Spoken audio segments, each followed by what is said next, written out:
Okay, guys, real quick. Um, I'm gonna share a couple things, and I was really interested to see how this whole meeting was going to take place between the Prime Minister of Israel and our lovely president. Um, and it was quite interesting. I'm not going to read the whole article, but um, this is from the Huffington Post, and it states, taking sharply different stands, Barack Obama on Monday urged pressure and diplomacy to prevent Iran from getting a nuclear bomb, while Israeli Prime Minister Benjamin Netanyahu emphasized his nation's right to a preemptive attack. Even in proclaiming unity, neither leader gave ground on how to resolve the crisis. Seated together in the Oval Office, Obama and Netanyahu at times tried to speak for each other, and other times spoke past one another. The President and Prime Minister are linked by the history and necessities of their nation's deep alliance, if not much personal warmth, and both sought to steer the Iran agenda on their terms. And this is a quote from Obama saying, I know that both the Prime Minister and I prefer to resolve this diplomatically. We understand the cost of any military action. If he agreed, Netanyahu said nothing about sanctions or talks with Iran, or Obama's position that there still is time to try to deter Iran peacefully. Instead, Netanyahu drew attention back to Obama's acknowledgement that Israel is a sovereign land that can protect itself how it sees fit. Netanyahu said, I believe that's why you appreciate, Mr. President, that Israel must reserve the right to defend itself. And then he added, and in Israel, he added, must retain the master of its fate. Kind of interesting choice of words there.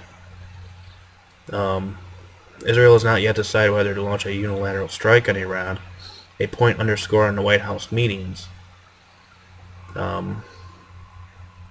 And it goes on in the story.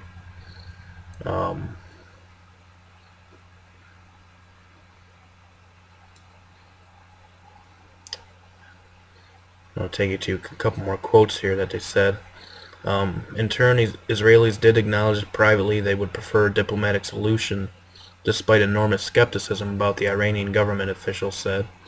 And there were no demands that Obama set a new red line of what it would take for a U.S. strike. The U.S. position remains that Iran must not get a nuclear weapon. See, the thing is um,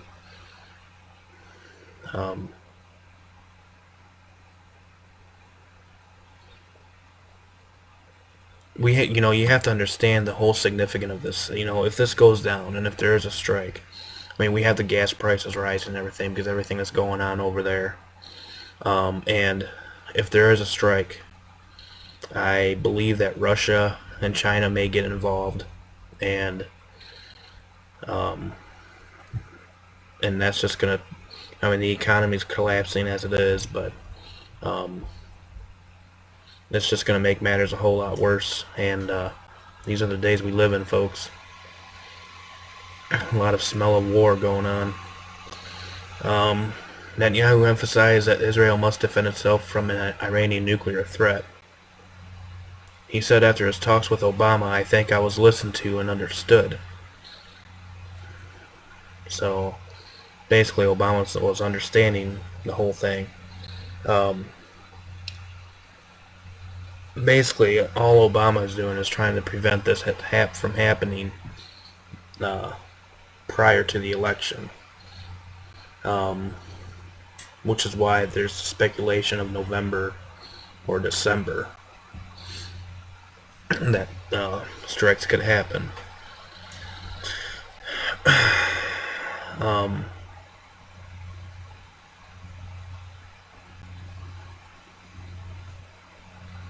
Both leaders see a nuclear-armed Iran as a nightmare that could threaten Israel's survival and potentially allow terrorists to grab unthinkably deadly power. Um, so you got to ask yourself, what does the term terrorist mean nowadays? So, um, he's under, speaking of the election year stakes for Obama, he's under pressure from Republican rivals and even some Democratic allies over his backing for Israel. That perception, in turn, can only play an important role in swinging states such as Florida, where there are many Jewish voters, and in Obama's ability to raise money for his campaign. The United States will always have Israel's back when it comes to Israel's security, Obama said. Netanyahu took it further. He said Americans know Israel is their only reliable democratic ally in the Mideast, and that Iran sees the two countries as inseparable enemies. So, I mean, he's basically saying that, without us, America, you're toast. You have to defend us or whatever if we go through with this. And obviously, Obama's saying, we'll always have Israel's back. And if there is a strike, if Israel decides to go along with a preemptive strike, the United States will back them, and they will get involved. That's basically what they're saying. For them, you're the great Satan, and we're the little Satan, Netanyahu said. For them, we are you, and you are us. And you know something, Mr. President, at least on this last point, I think they're right. We are you, and you are us. Israel and America stand together. Netanyahu told a gathering of the pro-Israel lobby, the American Israel Public Affairs Committee, on Monday that Israel has patiently waited for diplomacy and sanctions to work. He said, "None of us can afford to wait much longer. As Prime Minister of Israel, I will never let my people live in the shadow of annihilation." So you can see how close these things are getting. All because of the wacky talks of a nuclear weapon. And this whole thing about Israel, it has called for Israel's destruction. This has been a mainstream propaganda line that has been used for quite a while.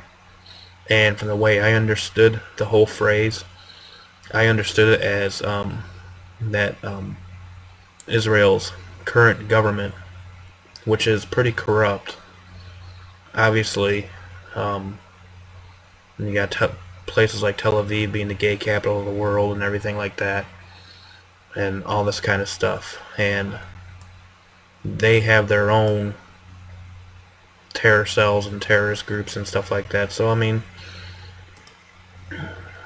and they are in a huge push for world control and everything like that. So what I get out of that is what I've heard from the horse's mouth coming from Iran was that the current government needs to be taken out of the books of time. Not that Israel needs to be wiped off the map. There is a difference. You gotta understand also that both sides work the same fence. The powers that be, both sides are working for one common goal, and that's a one world government and a one world order. Okay? Thesis, antithesis, you have a synthesis. Create the chaos, find the solution, and then you have your phoenix rising out of the ashes, so to speak. So that's basically how it works. Okay? All of this stuff is pre-planned and everything. All I'm doing is reading it to you. All the rest of this stuff is just propaganda. But it is kind of interesting to see where everything's going. Obviously, it's getting a little closer. The link will be posted below. There's a video you can watch, but I'll post the link below. I'm going to take you to another article here. Large rotating sunspot unleashes X-class flare. This is from Sunspot AR 1429. And I'm going to play a video from Solar Comet Watch earlier this morning when this flare was released. March 5th, that is very early in the morning. And it says from space weather, Earth orbiting satellites have just detected an X1 class flare from Sunspot 1429. The flare peaked at 0413 UTC on March 5th The sunspot has a beta gamma magnetic field that harbors energy for strong M-class solar flares. Indeed, it has already unleashed an M3 class eruption on March 2nd, which created mild waves of ionization in the atmosphere over Europe. The explosion also hurled a bright CME into space, according to analysis at the Goddard Space Weather Lab. The CME will probably miss Earth, although it will hit Mercury and Venus. Earth effects could become stronger as the sunspot turns toward our planet in the days ahead. NOAA forecasters estimate a 55% chance of additional M-class flares and a 5% chance of an X flare during the next 24 hours. So, sunspot 1429 is being widely observed because this is the sunspot that is getting ready to face our planet. I'm going to take you to the video from Mr. Comet Watch, who detected this. I mean, you can go on other places too, March 5, 2012. but here it is. We're looking at Earth face. So, I mean, you can, and he explains it pretty well. But I want to take you to another significant thing relating to this, possibly. So, after this, I will play you the other, or I'll show you something else, because there were 2 earthquakes in the California area today. Images of the Solar Dynamics Observatory. Guys, we've had an X-class flare, an X1, and a CME. You can see them here. You can see the flare there. Behind it, a CME. Again, this is off that top left limb of sunspot 1429. We've been watching. This is 1428. This is our rapidly developing spot. Hold on. Now switching to our overlay of the 3 cameras from the same satellite, you can see your X-class flare, the CME there, and you can see the powerful effect that has on the cameras of this satellite. Let's look at it from SOHO. Now switching to SOHO, which is also Earth-facing, you can see coming in here our blast, very strong. I want to back this up and step it through. You'll see as it comes in here after midnight, start to light up. We've been watching that sunspot for a couple of days. Here's where it starts. Come through your X-class flare, just followed by a stronger CME. I'll play this through one more time. Again, that's that 1429 we've been watching, guys. Hold on. Now switching to stereo 8. Earth is in our left sector. We'll play this through. That's the first frame. You can see it was Earth facing, except if you're looking from Earth, it will be to our left. Play this all the way through. Just a few frames on the stereo. Quite an impressive flare.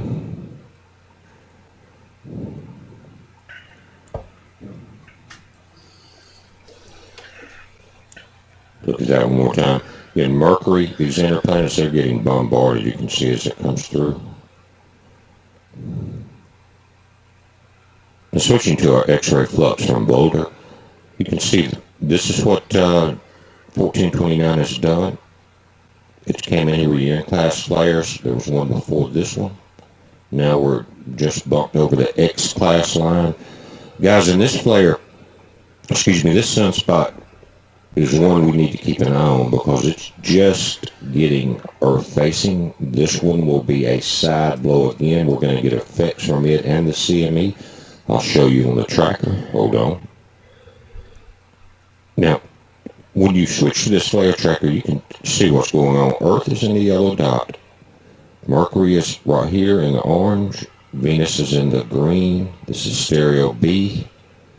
I don't know how stereo B has made it through these years of what it's gone through. That's a tough little satellite because it's been getting it this week also.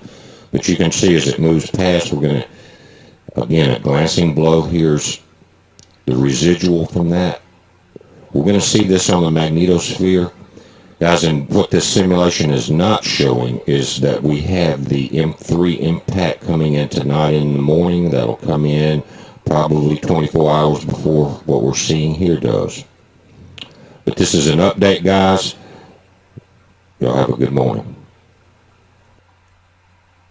Okay, so there you go. That's basically where I get my solar watch information. Also, Solar Watcher right here is a good one too. um, Signs in the sun, guys. Signs in the sun. Okay. But I wanted to take you to this too. This was within the last day. I don't know if this is corresponding with that solar flare, but we have seen a huge uptake with near 5.0s. I mean, you had a 4.7 here near Baja California, Mexico. You had a 4.0, and I heard there was another 4.0 in the San Francisco area. So there's actually two 4.0s in the San Francisco area within the past 24 hours, and relating to this flare, possibly. I'm not really sure. Don't take my word for it, but so also we had the 6.1 down here recently. So it might be an interesting week to keep an eye on things, and who knows? I mean, each passing week, things seem to be popping up. But I will keep on trying to keep you guys updated as much as I can. I got a lot of stuff going on my channel, so I can't please everybody, but this is basically what I have for you today, and all the links that I showed you, including the video, I'll post below, and you can do the rest of the reading on the articles, and let me know what you guys think. Until next time, truth be told, truth be known, guys. Blessings, everybody. Bye-bye.